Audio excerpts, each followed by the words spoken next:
Mga kabengbeng, may chika ako sa inyo. Pero yung pagsasabihin, no? May isa pang sikreto. Ito, papakita ko sa inyo kung ano yung isa pang sikreto. Ito, hindi lang po si Glock 17 ang mayroong secret. Pati po si Glock 19, mayroon din po secret. So, nagsisikretohan sila. So, ito po yung papakita ko sa inyo. So, ito na nga siya mga kabengbeng, no?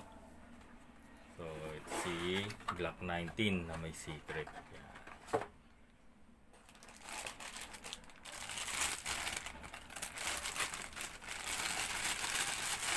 Yan, yan si Glock 19 na may secret.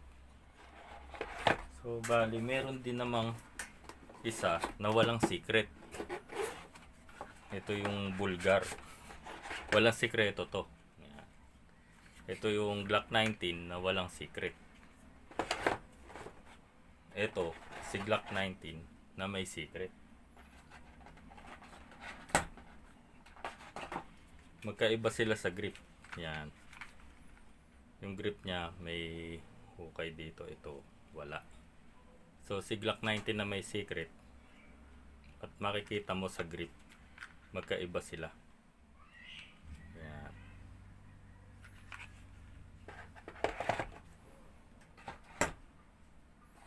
So, meron siyang semi at full auto. Yan. Meron din siya dito. May selector siya sa ilalim.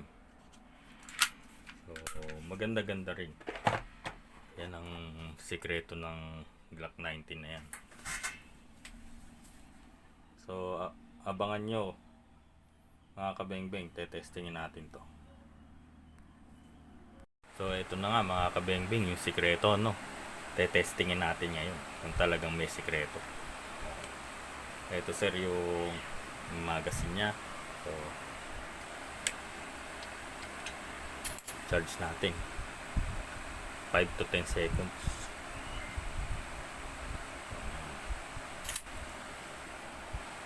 Tapos lagyan natin ng bala. Bababa lang natin yung follower. Medyo maiksi lang yung magazine niya. Kasi Glock 19 lang to, parang compact.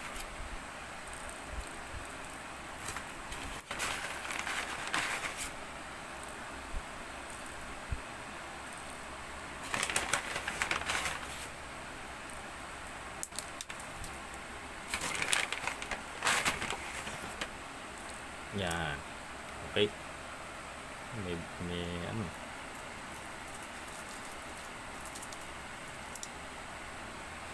So, testing natin mga kabengbeng.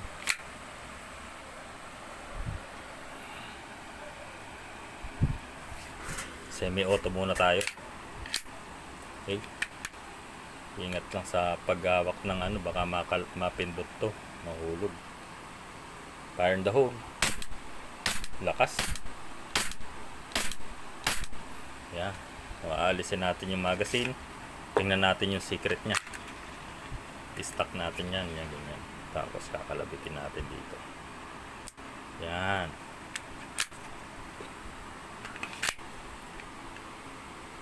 Fire the hole. Yun, no? Sarap. Ayan, nakakabengbing. Nag-slide stop na. Tapos, bababa lang natin to para makawala yung full auto. Ito naman. Yun. So, semi-auto na uli yan. Okay. Diba? So, yan yung Glock 19 na may secret. Hindi lang si Glock 17 ang may secret. Ito din si Glock 19. Yan mga kabinding. Maraming salamat.